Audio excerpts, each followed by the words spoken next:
LEGO Marvel Superheroes has 169 characters, and today I am going to rank them all from worst to best, and that number includes all the DLC characters and variations. Number 169, Absorbing Man. I hate this character. Actually, no, despise this character. He does nothing in the game, and what makes it worse is how he is called Absorbing Man, and he cannot absorb anything. Like, we all could be Absorbing Man. I like his pink pants, but that's about it. Number 168, Jane Foster. I paid extra money for this character, and she's from the For the Dark World DLC, and that DLC is so depressing. Do not waste your money on it. I know she's only worth about 10 cents, but she's just a basic civilian. If I'm gonna play Natalie Portman in a LEGO game, I'll stick with the LEGO Star Wars games. Number 167, Mary Jane. I love you, Mary Jane. I don't. How do you mess up a civilian character? They're so easy to make. Look at Mary Jane's character icon, and then look at her character in-game. They do not even match. It's not like anyone is going to be her anyway, so whatever. Okay, it's a LEGO game, so naturally there's going to be quite a few civilian characters, and I'm going to quickly brush over them all, and I'm going to judge them by their appearance. Yes, I know you shouldn't judge people by their appearance, but I'm doing it. Here we go with my expertise in women's fashion. Pepper Potts, Gwen Stacy, Kingpin Henchman. This is seriously something my dad would wear. Then we've got S.H.I.E.L.D. Agent, Roxanne Guard, and Mystique can transform into both of these characters, so why bother putting them into the character roster? I mean, I guess you can play Guess Who's Mystique. Go on, have a Guess Who's Mystique.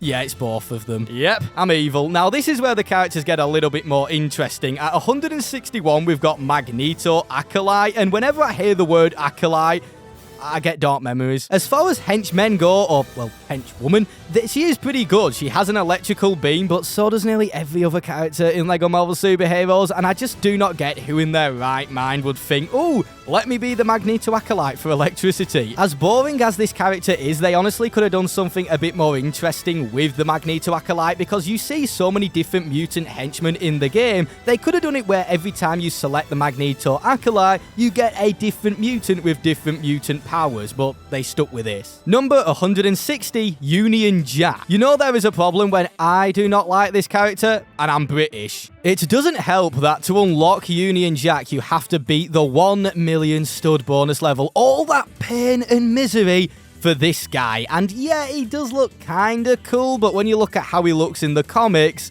he looks a bit bland. Number 159, Damage Control. You know what? He does nothing, but he's funny. And at least you don't have to go through the 1 million stud bonus level to get him. All you have to do is put out some fires on the S.H.I.E.L.D. helicarrier. We all can agree we like Damage Control. 150,000 studs though? It's a bit much. Number 158, Mandarin Film. This character is only in LEGO Marvel Superheroes because LEGO wanted to promote the Iron Man 3 LEGO sets, which were releasing at the same time as when LEGO Marvel Superheroes came out. That is why this version of the Mandarin is in the game. I mean, what a great character to promote selling sets. I remember the LEGO set. You got this little buggy, which is so good in the game. Look at this. Destruction!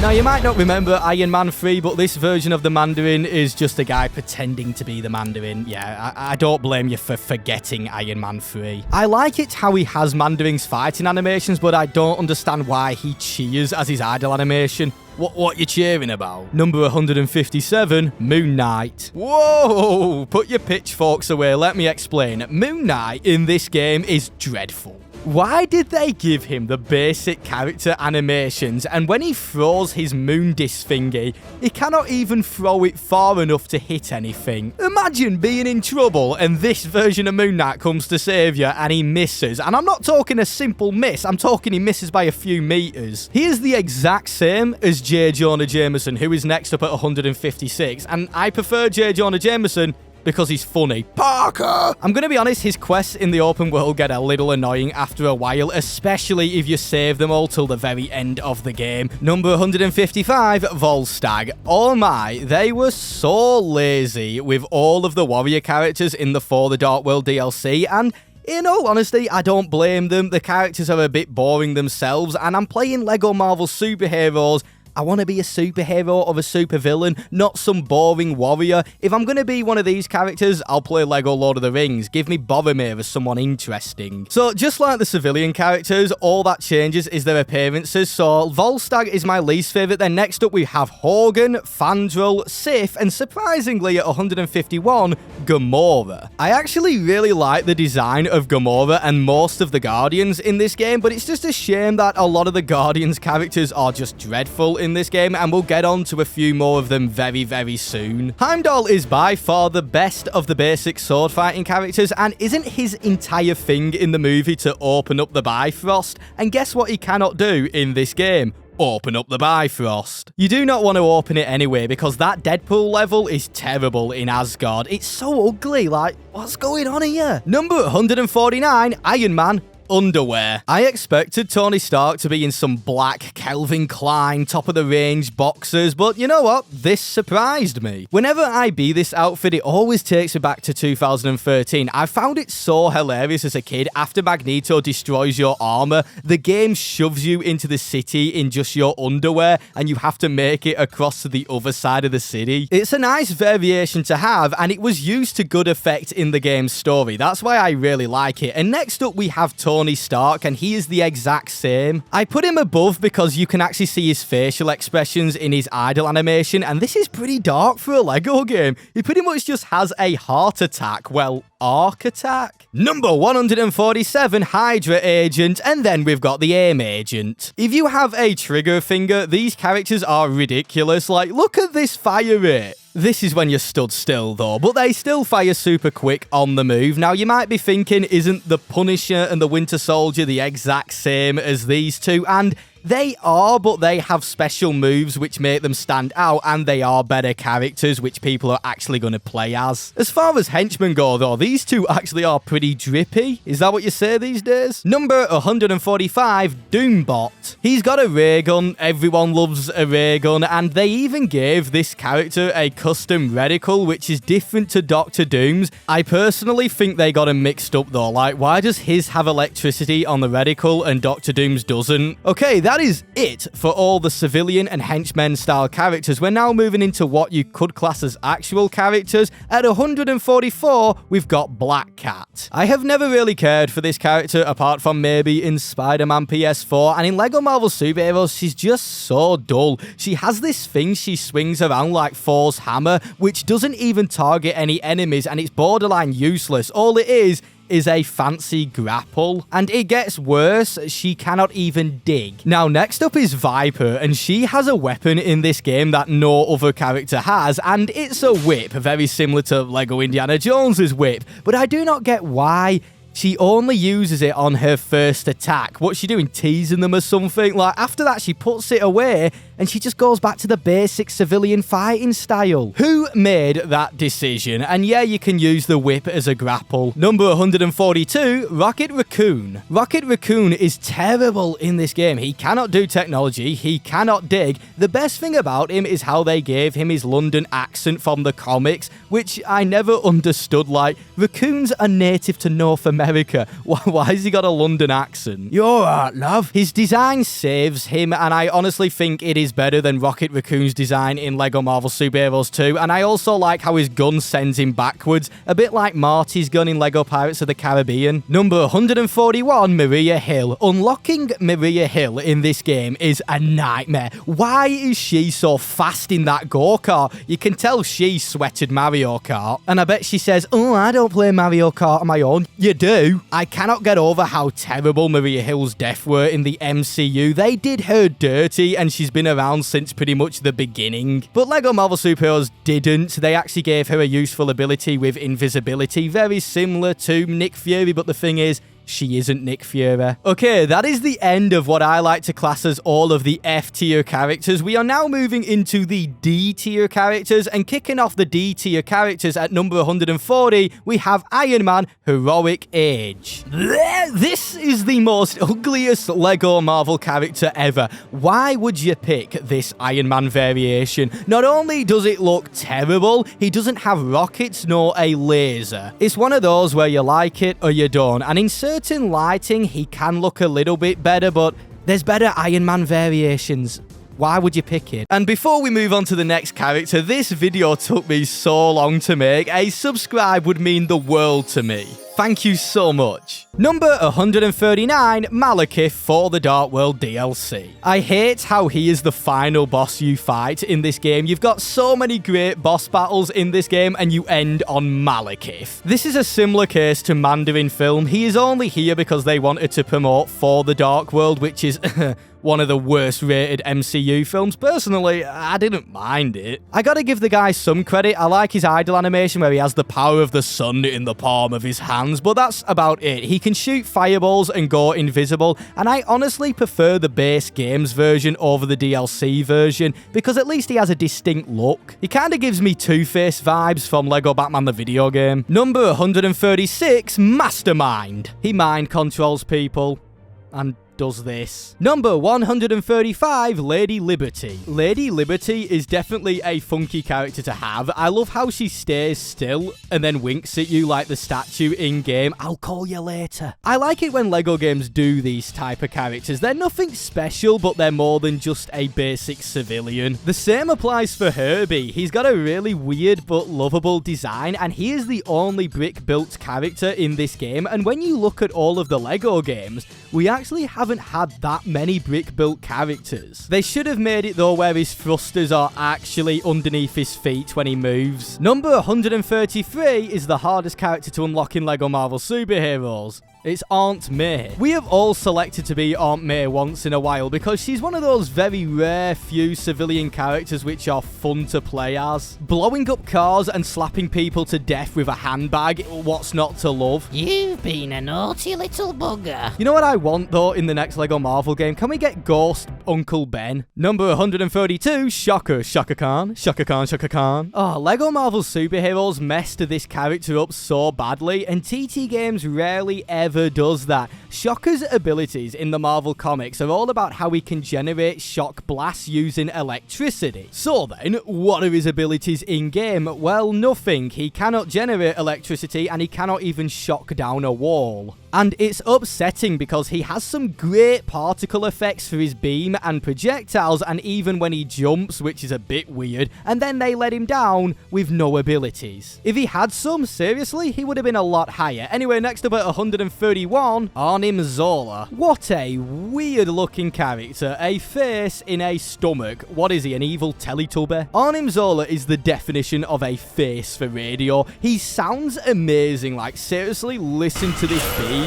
Then look at his face. It doesn't even move. It's really creepy, and that's what kind of makes me like the character. Number 130, Groot. This is by far the worst big character in LEGO Marvel Superheroes. His design looks awful. He is literally just a walking fat piece of steaming. Yeah, they literally slapped Colossus's animations onto this big turd thinking it would polish it up. It didn't. He's a big character. He is good, but like there's so many better others. And next up is Ultimate Green Goblin. Again, why would you be this version of Green Goblin? I'm not a fan of the Ultimate versions to start with, and he just uses Abomination's animations, but they got rid of all of his special moves, so he's the only big character in the game to not have any special moves. Number 128, Nightmare. The only reason I like this character in LEGO Marvel Superheroes is because he looks like he stinks. I don't know, it gives him charm. I feel like the developers were not intending to do that, but they should have just gone with it and maybe stuck some flies on him. Now, the next lot of characters are characters you're rarely ever going to pick because they're just average, and we have a lot better characters coming up who do everything they do but better. So next up we have Ronan the Accuser, who is literally a weaker Loki. He has all the same animations. He can shoot out electricity. Then we've got Pyro, again a weaker Human Torch. Then we've got Laufey, who is just a lazy Iceman. All his animations are just messed up. He goes from a basic civilian to a frost giant without the giant ice club, and then he sometimes bugs out and you see problems between his animations. They were so lazy on Laufey, and what makes it worse is that you need 200 gold bricks for this character. He's strong because he's one of the 3 characters with ice powers, and I really like his headpiece, but we've got Iceman. Number 124, Curse for the Dark World DLC. Well, Asgard DLC. Again, with this DLC, this version of Curse is just a bit grey and dull from behind. Don't get me wrong, he can look cool from the front, but most of the time you see characters from behind, and I prefer the base game's curse. He actually looks really menacing and cool. He's a Colossus clone, but he looks better than that piece. Number 122, Punisher, and then after we have the Winter Soldier. Now, they are the same as the AIM and Hydra agent, but they do have some special moves which are really funny, like when Punisher shoots around your feet and makes you dance, and then blows your head off. And I think with Winter Soldier, they should have done it whenever he hits someone with his metal arm. It makes a clanking sound very similar to Captain America's shield. I mean, he is DLC. It would have been nice. And I do really like their designs, and obviously these are more popular characters, and I typically be these more than the Hydra and AIM agent. Number 120. Squirrel Girl. This is one of the strangest characters in LEGO Marvel Superheroes. She throws explosive squirrels at people, and yes, they can blow up silver objects. Then she has this wingsuit that only she has, and she may seem like a bit of a joke character, but in the Marvel comics, Squirrel Girl defeated Thanos on her own. Yeah, Thanos must be allergic to squirrels. She is already a decent character, but then they give her this ability, which is absolute nuts, where she can wrap a load of squirrels around any enemies near her, and then they just blow up instantly. It's so good for getting a stud multiplier. Number 119, Carnage. They introduced this character into the story in the 4th level of the game and did absolutely nothing with him. Carnage is just borderline pointless in this game. He is just a reskin of Venom who cannot transform big or even transform into Cletus Cassidy. The only special thing about him is that his webs are red, but even then, when you shoot an enemy, they go back to white. Like, come on, can we start giving Carnage a bit of love? Even in LEGO Marvel 2, he is not that good. Number 118, Miss Marvel? I completely forgot this character was in the game. Now, Miss Marvel is powerful, but does anybody really care for her, and is anybody gonna be her? I forgot she was here. Then after, we've got the Wizard, who is the only character in LEGO Marvel Superheroes who can fly and use his beam at the same time. All the other characters in the game start targeting with projectiles, and this is really useful in those missions where you have to destroy cars riding around the city. And I also really like his design. It looks a bit daft, and flying around saying, "I'm the Wizard," is just funny. Next at number 116, Frost Giant, and then after we've got the Symbiote Scientists. How clean does this look when the symbiote arm comes out? And I don't really be these characters all too much, but when I do be them, I really appreciate them because all of their animations are completely unique until they put them onto a character like Laufer. The Frost Giant roars at you, and then their slam attack is just insane. In terms of henchmen, these are like S-tier henchmen. Number 113, Havoc. This character is a walking battery, and he looks like something out of Tron, and that's why I think he's cool. And all of his abilities come out of his chest. Speaker chest. I tell you what though, his fire rate on the move is quite quick, and he's good at clearing out enemies. Number 112, Aldrich Killian. They put a lot of effort into this character, and he's just the wrong character to put effort into because look at him, he's just a guy in a suit. This is not screaming supervillain to me. It's just screaming a guy who is lacking vitamin D. His flames on his fist and when his face print changes when he charges up is nice, but he's just not an interesting character. Number 111, Nick Fury. It's Nick Fury, come on, and he's not even that terrible in the game. He can go invisible and hack computers, and I love dual-wielding pistols. The best thing about Nick Fury in LEGO Marvel Superheroes is whenever you start a quest, he just points his gun at the quest giver's face.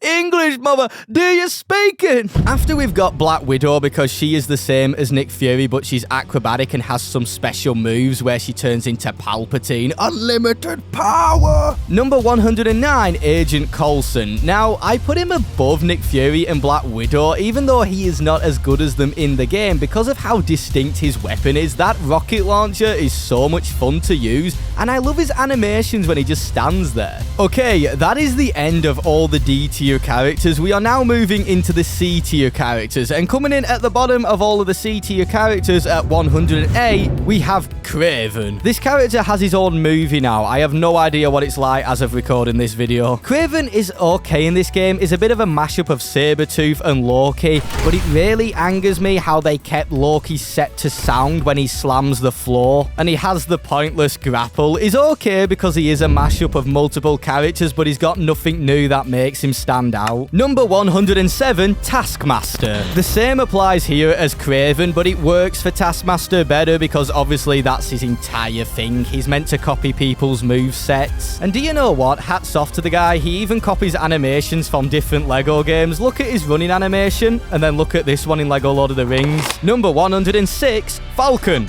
Punch. And then I'm going to put Archangel and Vulture, basically all the bird characters back to back. And we was actually meant to get another bird character who is Angel, who can be found in the game's files. And I don't know why they didn't include him. He's pretty much finished. I do not really play as these characters. They have some cool special moves, but you can tell that they're meant for Vulture because of his facial expressions. They just look really weird on Falcon and Archangel. The lack of abilities on them let them down, and you can tell that Vulture is the main one, and the other two just use his animations and gambits for the feather throwing. Number 103, Toad. This character disturbs me. Like, you can do some really weird stuff with Toad in this game. Toad is one of them joke characters you're gonna be every now and again, and he has the fastest attacking speed of all the characters in the game, which is handy, but it causes his special move to glitch out because he ends up killing the character before he can do his special move. His idle animations are pretty cool too, like when he eats a bird and then he does the dance from the first X-Men film. But beating Toad, up next is Spider-Woman, who is just as weird as she fires out explosive webs that sound disgusting. Her web wingsuit is the best thing about her though, because when you fly around New York City, it doesn't make a sound, which is really therapeutic, very similar to Star-Lord. Sometimes you just want to take in the in its full glory. Spider-Woman is a good character. If she made more sense, I would have put her higher up in the ranking because, like, you see her use electricity, yet she doesn't have electrical powers, and she's called Spider-Woman, and she cannot even grapple things with a web. Number 101, Nova. Nova is one of the few characters to have power cosmic in LEGO Marvel Superheroes. Unfortunately, you don't really use it all that often. I think you use it like 3 times in the game. That's it. Nova is pretty much an electrical human torch in this game, and it doesn't help that TT Games messed up on Nova. His energy color is meant to be blue, not yellow, and it kind of makes him look like a fire character when he's not. He's an electrical character. And because of TT Games messing up on this, I'm not going to put him any higher. They did fix it in the second game. Number 100, Dormammu. Dormammu is a B-Tech Ghost Rider in LEGO Marvel Superheroes. He's not terrible by all means, but like every time you look at him, it just reminds you of Ghost Rider. Number 99, the Destroyer. I would have preferred the big one, but I'll take what I'm given. Now, the Destroyer falls into this category that I've got on the ranking of beam characters who have a really nice design, but all they really do is fire a beam. So next up, we have the Mini Sentinel. Now, I prefer him because he has all the animations of the big Sentinel, and I love going around going, is anyone here a mutant? Whereas the Destroyer feels like a shiny silver Iron Man variation, which is not a bad thing. And then we've got Cyclops, who is so underwhelming. His idle animation where he wipes his goggles is the best thing about him, and he is one of the main characters of the X-Men. Why did they not put more time into his animations? Giving him a little explosion underneath his hands when he does a slam attack is not enough. He should have all unique fighting animations, and he should be up there in like A tier with all the other main characters. I like that they gave us the astonishing variation, which was nice of them, but the original's better. Number 95, Power Man. What a name. Well, most people just call him Luke Cage. Power Man is not as special as he once was because we are so used to seeing new characters in newer LEGO games who can fly, use super strength, throw boulders, but back in the day, Power Man was a big character who wasn't big. It's pretty impressive how he can clap his tiny little hands together and cause a massive shockwave. And next up is She-Hulk, because she is the exact same, but she can go in toxic waste. As much as I find the character annoying, her design is better. I mean, look at Power Man's, it's a bit meh. Oh, She-Hulk is so annoying in LEGO Marvel 2. Anyway, next up at 93, Leader. This is a character that you never ever be in LEGO Marvel Superheroes, and I always thought that he was a bad character because his boss fight in the game is bad. It turns out he is not. He is Doombot 2.0 with loads of abilities like telekinesis, mind control, technology, and I forgot that he was in the MCU. He appears in the final scene of The Incredible Hulk, and apparently word on the street is that he is appearing in the new Captain America. Number 92, Star-Lord. Who? All Star-Lord does in this game is fly and dual-wield pistols, that's it. And last year, I said he was one of the worst LEGO Marvel game characters, but my opinion has shifted since then. There's just something about his design that's grown on me. We are so used to seeing the MCU version of Star-Lord, and the comic design is just a breath of fresh air. That helmet mold, absolutely gorgeous, and the way he flies taking sharp corners, and I especially like how he makes no flying sound, even less than Spider-Woman, letting you soak in the game's atmosphere. I've found myself playing Star-Lord more often than many characters ranked lower, even though he is terrible in terms of abilities. Sometimes style and vibes win. Now, before we get on to the next character, it's about time I introduce myself. Hello there, guys. I am RuggedEagle, and I do tons of LEGO Marvel videos on my channel. If you love LEGO Marvel superheroes, subscribe. And thank you for getting this far into the video. It really means the world to me that you're enjoying it, and let's get back to it. Number 91, Emma Frost. Let's ignore that it looks like she is squeezing out a giant fart when she goes into her diamond form. Once she is in it, she is one of the most unique characters in the game because she can literally deflect nearly everything apart from electricity, which is quite a mind-blowing detail because diamond is not a good conductor of electricity. You can have a lot of fun with Emma Frost, like deflecting beams off her, going for cool plays, but I don't get it how she can get hurt by a duck. She should be invincible in a diamond form, and that kind of lets her down a bit. Number 90, Psylocke. I do enjoy getting lesser-known characters in LEGO games, and Psylocke is a C-list X-Men character, and they sort of did her well in the game. She is basically Jean Grey with a sword. This is because she creates weapons using her telekinetic powers. Personally, I would have liked to have seen it where she used different weapons from other characters, but I get why they didn't spend much time on her. She's not that popular of a character, and we have better telekinetic characters. Number 89, Silver Samurai. And then after, we have quite a few characters who are all very similar and just as good as each other. Now, Silver Samurai's epic because his katana acts the exact same as Mjolnir. Look at it go. It's off to start a life of its own. Then we have Drax, who is near identical, but he has a different weapon, and these weapons are really nice to fight with. I like the little colored trail they give off, and that makes Drax the best of the Guardians in this game. And then we've got Elektra, who's the exact same, but her weapon sounds more satisfying when you throw it, and I think agility and acrobatic abilities is better than power cosmic. These weapons are so satisfying, and they're the only two characters to have them. I just love fighting an enemy, and then you quickly throw it at their face, and it comes back to you. Oh, it's beautiful. I have no idea what the weapons are called, though. I think the Teenage Mutant Ninja Turtles use them. Number 86, Daredevil. When I found out that Daredevil can use Captain America switches in this game, it made me appreciate the character more. I don't know, it's just refreshing to be someone different than Steve Rogers for every time I need to throw a shield at the thing. Daredevil always looks the part, and I don't know if it's just me, but I prefer the horns being on his head rather than having a separate headpiece. I find it charming. Because he appears in a Deadpool level, they made him feel more special. He's got a unique jumping animation, same for when he uses his sense. His fighting animations are really cool too, and they did reuse them for Gambit. They feel like a mix of Loki's and Spider-Man's. Daredevil fits perfectly in C tier. Now, I was really stuck between who was better, Daredevil or the next character up at number 85, and I just had to put Iron Fist above him. Iron Fist's charge-up move in this game is so insane. Fair enough, it takes about 7 months to charge up. Oh, but when it's ready, Shoryuken! I mean, it's easier than getting that input on Street Fighter. I know that it is not practical half the time, but whenever I beat Iron Fist in this game, I always have fun with him, and the flames from his fist just look sick.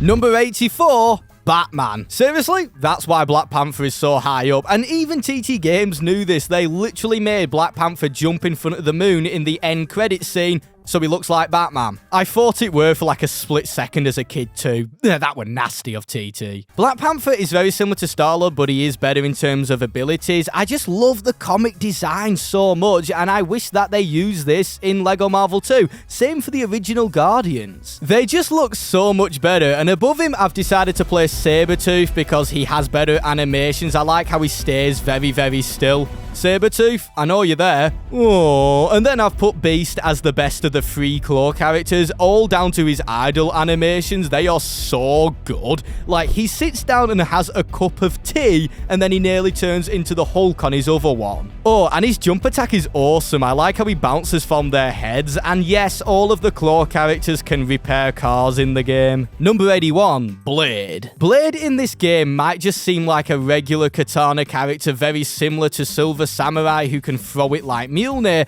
but there is actually more to this character that you probably do not even know about. And I am not talking about how he swings a piece of meat around from his pocket. Blade is the tankiest character in this game because his heart regeneration kicks in so quick it makes him invincible. Now, I know what you may be thinking, well, why not I just be Deadpool, Wolverine, or Stan Lee? The thing is, their heart regeneration doesn't begin until they die. Blade's begins straight away, and it's even quicker than Sabretooth's, and that's his entire thing. Okay, now that is the end of C tier. We are now moving into B tier, and coming in at number 80 is Howard the Duck. Nope, I have not lost my mind. Thank you for asking. Everything about this character is just a joke, and that's what makes him good. Like when he fires his rocket launcher, it doesn't even go straight, and nothing beats the quack quack sound whenever you whack someone. Number 79, Sandman Goon. The Sandman Goon, in my opinion, is the best LEGO henchman style character we have had across all the LEGO games, and he doesn't even feel like a henchman. He has the best running animation in the game. He doesn't even run, he just slides around with a rifle. And unlike Punisher, he can actually shoot his gun super quick on the move, and him and Sandman are the only characters in the game who can use sand portals and sand pits, plus he gets bonus points for looking like Clayface from LEGO Batman 1. Number 78, Mysterio, and then at number 77 we've got Mandarin. I was really torn between Mandarin and Mysterio on who was the better of the two, and in the end I decided to go with the Mandarin because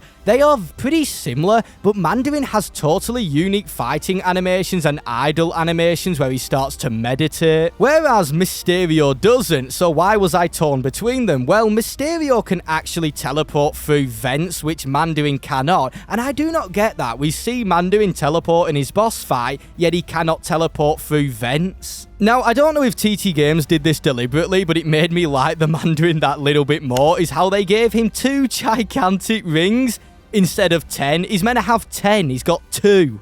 I mean, it's more than Sauron with his 1 ring. Number 76, Silver Surfer. You was probably not expecting him to be this low down on the ranking, but Silver Surfer is just not that good in LEGO Marvel Superheroes. Apart from his flying animation, that is the only thing saving this guy. I know a lot of people, and I myself, will just pick Silver Surfer to fly across the map with because he feels so good to fly around with. But other than that, he does nothing. He has one ability in the game, Power Cosmic, but we are not even classing that as an ability anymore. You use it like once or twice in the game. And it's not just the lack of abilities, they gave him all of the civilian animations. Come on, it's Silver Surfer. Because of his flying animation being godly, he doesn't deserve to be any lower, but they could have done a bit more with him. Number 75, Ride Like the Wind, Bullseye.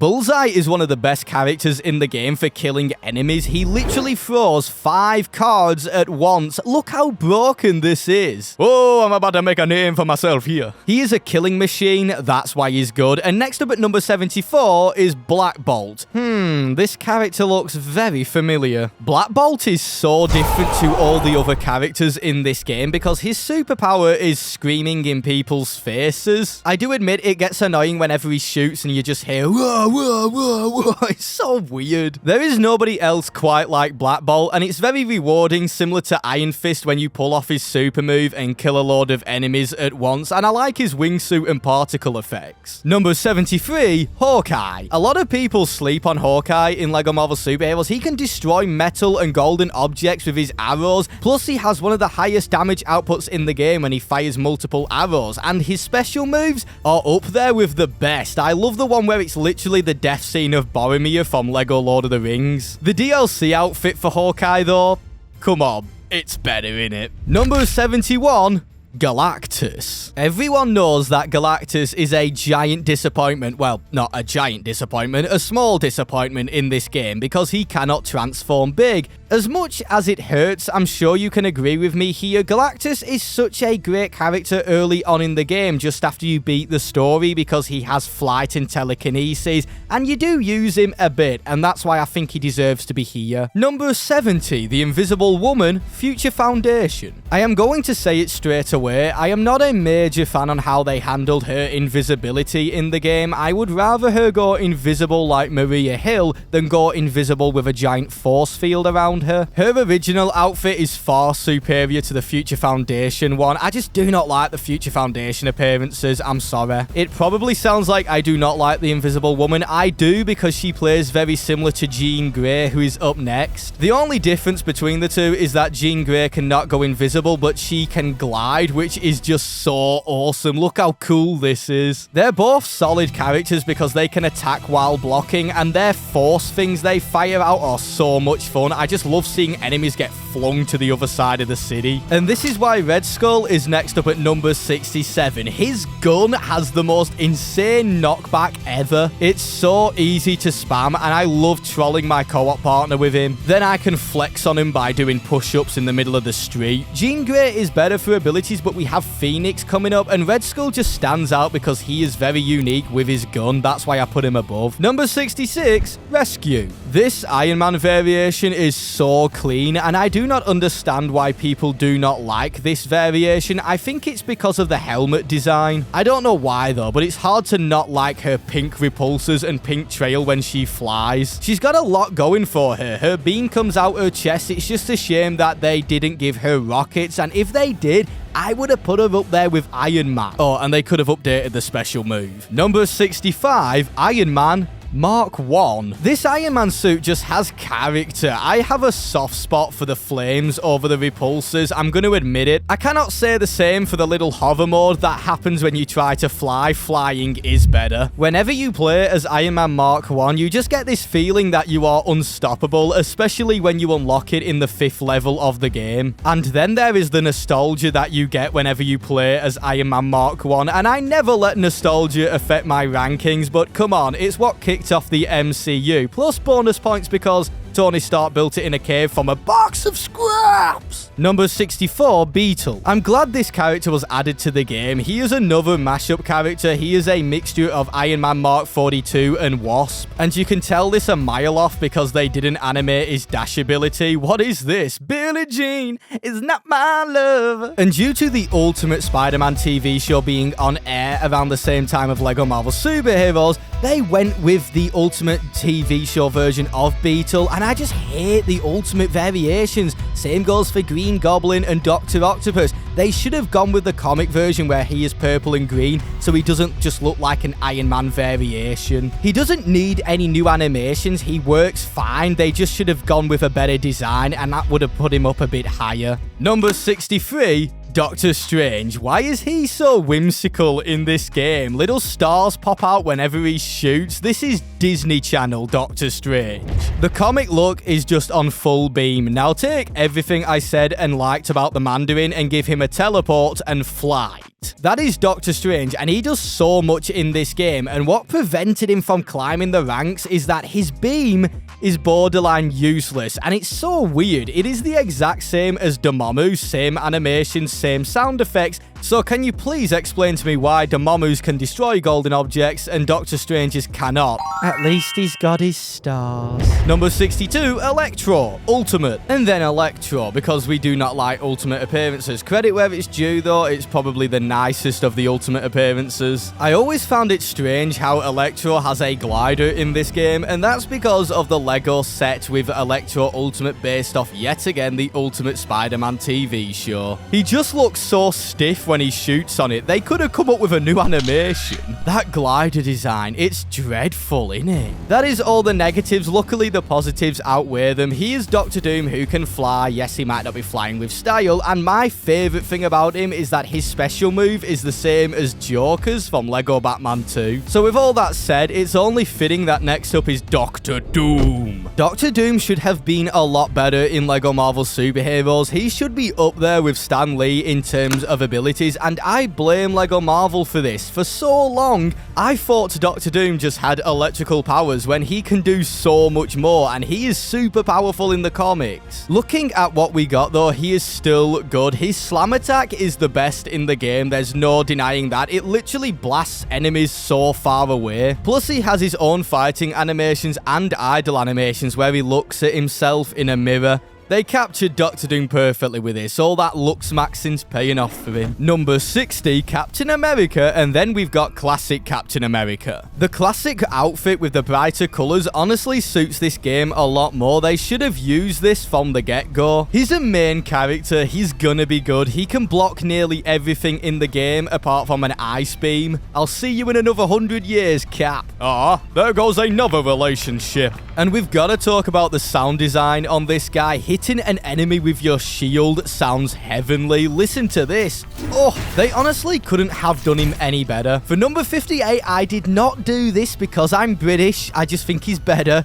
It's Captain Britain. Just look at this chap. Just look at him. I love how TT Games made him the most patriotic guy ever. When he slam attacks, a British flag comes out. When he flies, a British flag comes out. When he does whatever he does, Britain's everywhere. And then you've got British sense. What do? Locate a nearby cup of tea. He's got a big quest line in the game to unlock him, and he may seem like a bit of a joke character, but he's not. He's got tons of abilities. Captain Britain's solid in this game. Number 57, Colossus. Colossus has the same animations as the Thing, and the Thing is up next, but the reason why I've put Colossus so high up on the ranking is because of the special team-up move he does with Wolverine. It's one of the most iconic things to this game. Come on, throw me, bub. He's a shiny silver character too. It would have been nice to have maybe seen him deflect stuff though. Then we've got the Thing Future Foundation, and the original outfit just wins again. Hearing the Thing shout, "It's clobbering time," just gets you in the mood so much. The Thing is one of my favorite Marvel characters. He's got such a sad backstory, and I love him to bits, and I think LEGO Marvel Superheroes captured him really well. I don't know why I find it funny though, watching him struggle picking up a rock with his giant hands. What is this POV? Ugh. Okay, that is the end of the B tier characters. We are now moving into the A tier characters, and coming in at number 55, Mystique. Mystique can morph into so many characters in this game, and it doesn't just stop at her morphing into the SHIELD helicarrier agent or the policewoman in New York City. Depending on what level you are playing, she will morph into a character who appears in that level. Yeah, technically speaking, she shouldn't get their abilities and powers, but it makes her better in the game, and there's no character like Mystique. She is the extra toggle extra. The only reason she is not higher is because her invisibility doesn't really make that much sense in the game. She can go invisible in levels, but she cannot go invisible in the open world. Excuse me, do you have a warrant? Oh, now it makes sense. Number 54, Kingpin, and then we've got Blob. These two characters got so much care put into them, from their special moves to their idle animations. Kingpin literally starts dancing. Come on, ladies and gentlemen, let's sing a song. Then you've got the Blob, who farts on people as a special move and does jumping jacks as his idle animation. You've got a long way to go, Blob, but I respect the grind. They went all out on these two big characters, and I'm so glad they didn't just make them a simple reskin. Number 52, Professor X. Hang on, guys, just let me get my forehead nice and shiny.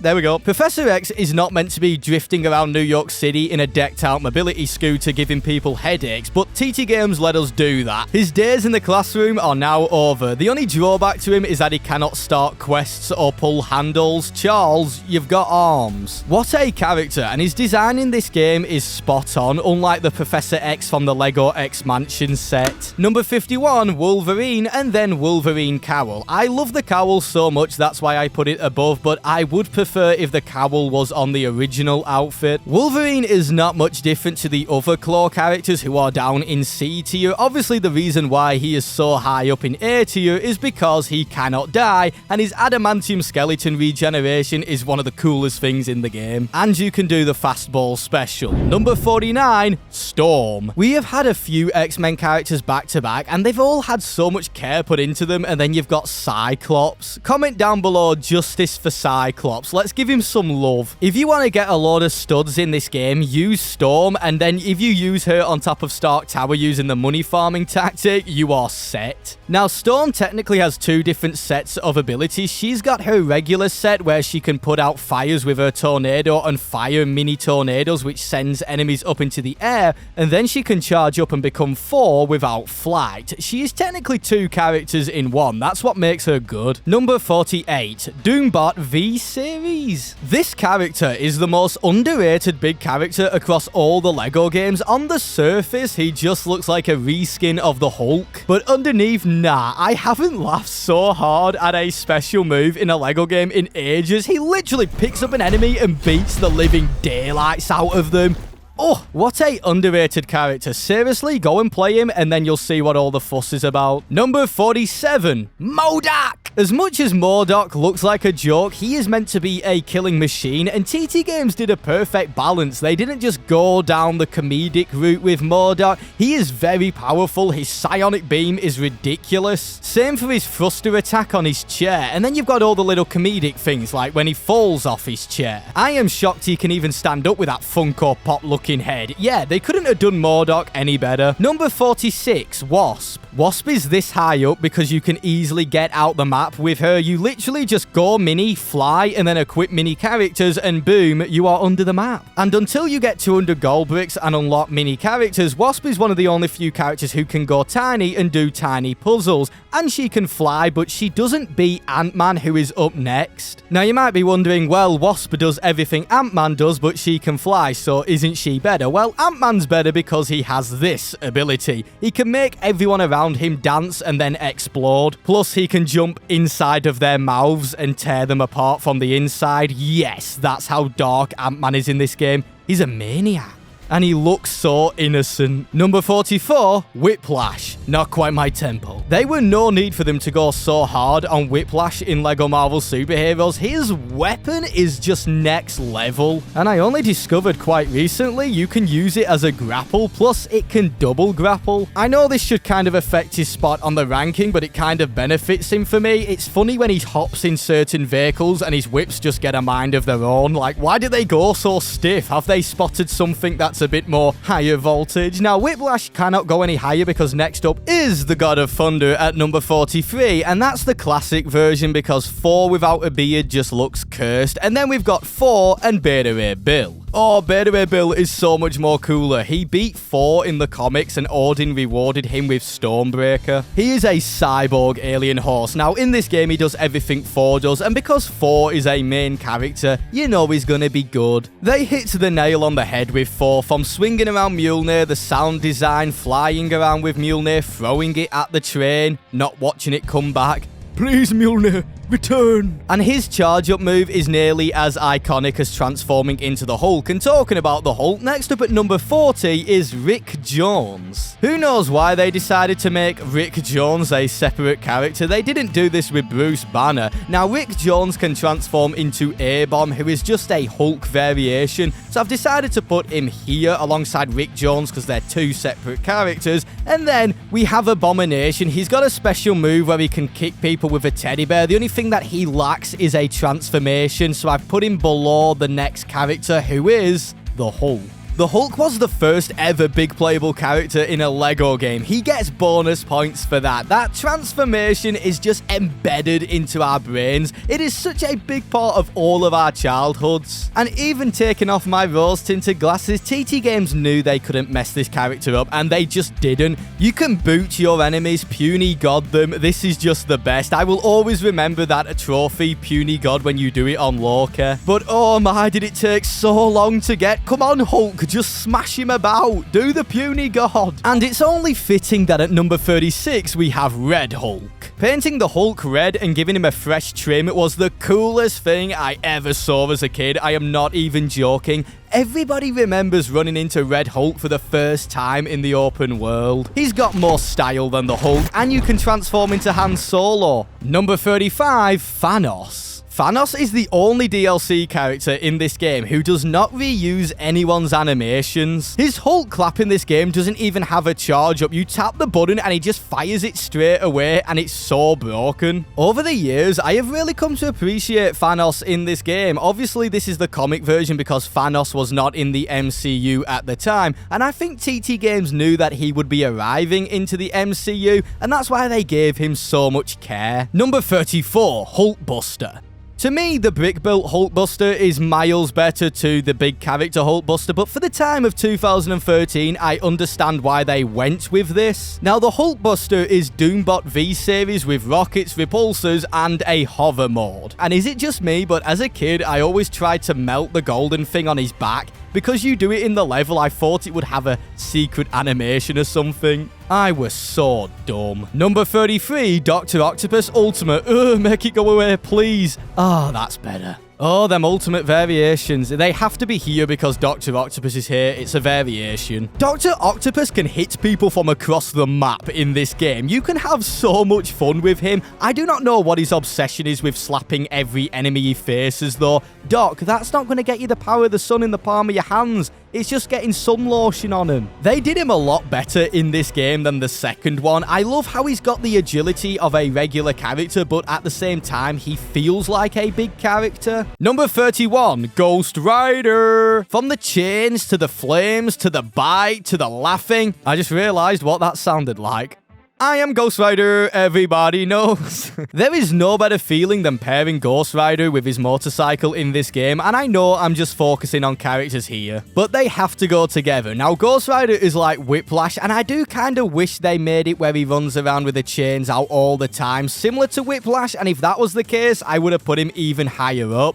And could you imagine if they let us turn back to Johnny Blaze like Human Torch? Number 30, Odin, and then we have Loki. This game would honestly be a nightmare without these two characters. Whenever you load into free play, you get them all the time, and that is because they are super, super powerful. Of course, this all changes when you get Stan Lee, and you would expect nothing less. I mean, Loki is the main big villain of the game. And he's not just this high up on the ranking because he's a powerful, handy character. He's really good outside of all of that. He can pull the Allspark out of his pocket and shoot a beam of ice, and ice is just broken in this game. And then look at this special move. It's so overkill. Number 28, Rhino, and at number 27, the Juggernaut. There is nothing worse in LEGO games than seeing a boss do tons of stuff and have loads of abilities, and then when you finally unlock them, they can do none of it. And that's why I particularly like Juggernaut and Rhino. They play the exact same, and their special attack where they dash forward is such a refreshing change. It's not just a Hulk clap. It feels better too to go on a rampage with these characters, and I think that's because of the running animation where they just Naruto run directly into cars. I do have a very minor gripe with Juggernaut though, and that is that he is very quiet in the game. It'd be nice to hear him shout, "I'm the Juggernaut," when he smashes stuff. Alright, we are now moving into our final lot of A tier characters before we move into the S tier characters, and coming in at number 26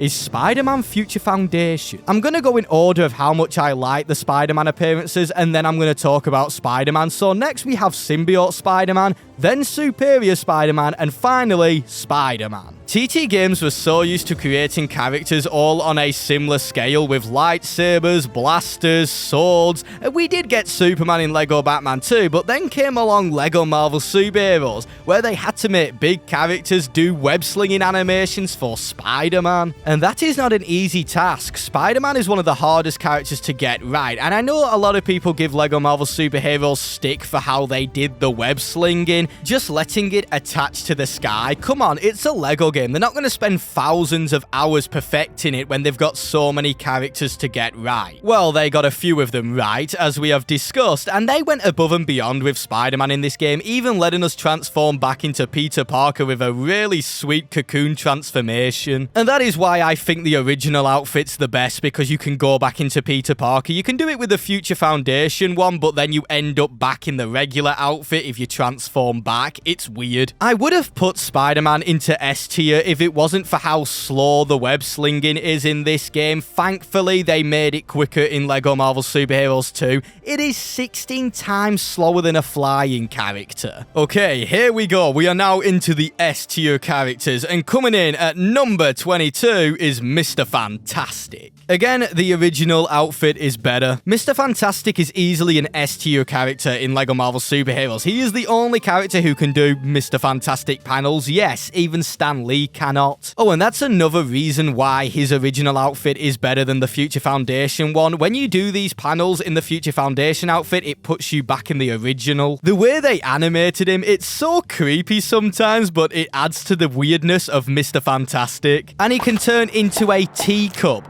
This is just here for jokes, and I'm all for it. It does nothing, but it just makes the character all the better. Mr. Fantastic, one of the best. Number 20, Lizard. This makes Lizard the best big character in LEGO Marvel Superheroes, and you want to know why I decided that he is the best? As Kurt Connors, he can blow up silver objects, whereas Bruce Banner and Rick Jones have no abilities, same for General Ross. And then there is his transformation into the Lizard, which is on par with Bruce Banner's to the Hulk, or it might be better to you. Personally, I think it's better. Finally, you've got the Lizard, and you cannot ignore how good this design is, and he has special moves where he can eat enemies, throw them around with his tail. They just cooked with the Lizard, and that's why I put him as the best big character. Oh, and I forgot that Kurt Connors can hack panels. Number 19, Green Goblin. Green Goblin's pumpkin bombs in this game are the second most OP thing behind the infamous Ice Beam, of course. You can one-shot big characters with them. That is enough to put him in S tier alone. It does get annoying when you blow yourself up though half the time. Godspeed, Spider-Man. And I am going to give him bonus points for his glider being unique. I know that Electro has one, but let's be real, guys. That's not a glider. Okay, now next up we have quite a lot of Iron Man marks coming up because they're all Iron Man variations. Now, I'm going to go in order of appearance and discuss why I like them more than each other. Starting off with Mark 7. This is the one that appears on the game cover, and it's nice. He's got the charge-up attack. And then we have War Machine and Iron Patriot. What I love about these is how fast they can fire rockets out of their cannon, and the cannon makes them stand out. Next up, we have Mark 6, who has the triangle. You gotta love the triangle. Heartbreaker, silver and gold, beautiful. And finally, obviously, Mark 42. Iron Man is the template for what most of the characters were based on in LEGO Marvel Superheroes. He is the first character you play in the game, and I think a lot of people just forget how good he is. He can destroy metal objects, and then when you upgrade him in the 5th level of the game, he can destroy golden objects with Mark 42. He doesn't just get to go in S tier because he is the poster boy of the game. You guys have obviously played Iron Man. You know how good he is in this game. And if you haven't, that means you haven't played LEGO Marvel Superheroes and you've watched up to this point. Play the game. Go play it. Number 12, Phoenix, and then we've got Dark Phoenix. Jean Grey can go straight in the bin. When you get Phoenix, there is no turning back. She makes this game such a breeze. There are so many mind control and telekinetic quests in the open world. Just being able to fly around as one character and easily do all of the quests is so nice. Anju looks sick while doing it. I love the flame wings, and changing her telekinesis to flames was such a good decision. Number 10, the Human Torch. Yeah, Phoenix does everything the Human Torch can do but better, but then there's my counter argument. Flame on. No matter how powerful you are, this is very hard to top, and there is so many little details about the Human Torch that I love. Like when you enter water, it will put you out and you'll have to flame on again, and then when you stand near Venom, you will scare him. Not only does he have style, but all these little details just make you love the Human Torch even more. Number 9 is Anakin Skywalker's biggest fear. Sandman. Sandman in this game is Mr. Fantastic taken to the next level. He can transform into a sandcastle, a cannon, he can pull out 2 gigantic fists. Then you've got his special move, which is a nice homage to the scene from Spider-Man 3 where Spider-Man punches through his chest, and TT games being TT games make it funny. He is like almost too good to be true. Number 8, Iceman. Everyone went to the top of the map as Iceman and glided down. Admit it, you did it. He is an Omega level mutant and you can see it in this game. If you freeze bosses in the open world, you can literally one-shot him with one punch. Easily an S tier character. The only time you hate him is when you're on the receiving end in co-op. Number 7, Venom. Venom is so near perfect in this game. The only thing that lets him down from being up there with the top 3 best characters is that when you transform into Big Venom still makes Hulk sound effects. I just wanted to point that out because this is one of people's favorite characters, and for good reason. He's got a transformation, he does everything Spider-Man does, and many of you would probably argue it's the best transformation. I kinda like lizards more, but I understand why everyone loves this. Come on, it's epic. Number 6, Polaris. Now, if you're wondering who Polaris is, she is a Magneto clone because it's Magneto's daughter. It's basically a different outfit for Magneto. She does everything Magneto does, so I'm just going to go on to talk about Magneto. It kind of gets annoying how many magnetic puzzles are in this game, but thankfully they made Magneto an S tier character, so it's not that bad. When you target things as Magneto and he pulls out 3 studs and fires them individually, it's so darn cool. Whatever you do as Magneto, it just makes you feel like a boss. And similar to Storm, his glide works as a stud magnet, which is really handy very early on in the game. And talking about being handy early on in the game, next up at number 4, Super Skrull. If you do not know about this character in LEGO Marvel Superheroes, you need to know. He is Stan Lee before you unlock Stan Lee. Super Skrull possesses all of the abilities of the Fantastic Four, and he has the most amount of super moves in the game. And he is so easy to get. He can fly while invisible, the only character who can do this, and he has the Thing's arms when he attacks. What an underrated character. Oh, I'm about to make a name for myself here. Number 3,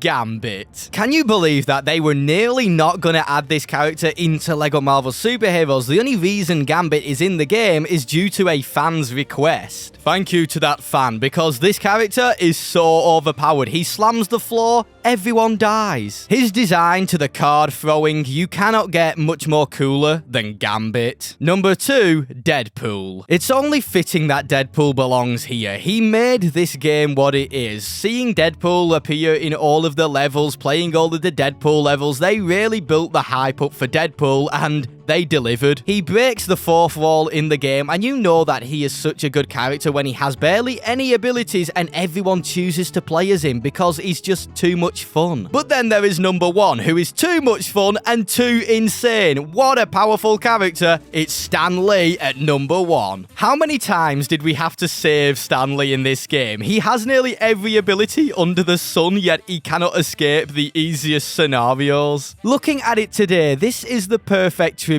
to Stan Lee. We all love him so much, and he was such a big part of all of our childhoods. And let me just say, even if they were another character with more abilities than Stan Lee, it still wouldn't dethrone him. And there we go. We have ranked all of the 169 characters, and thank you guys so much for watching this far into the video. And this took so long to make. A like and subscribe would mean the absolute world to me. And before you go, if you want another LEGO Marvel video, why don't you check out me ranking all of the bosses? Anyway, see yous in a bit, guys. Adios.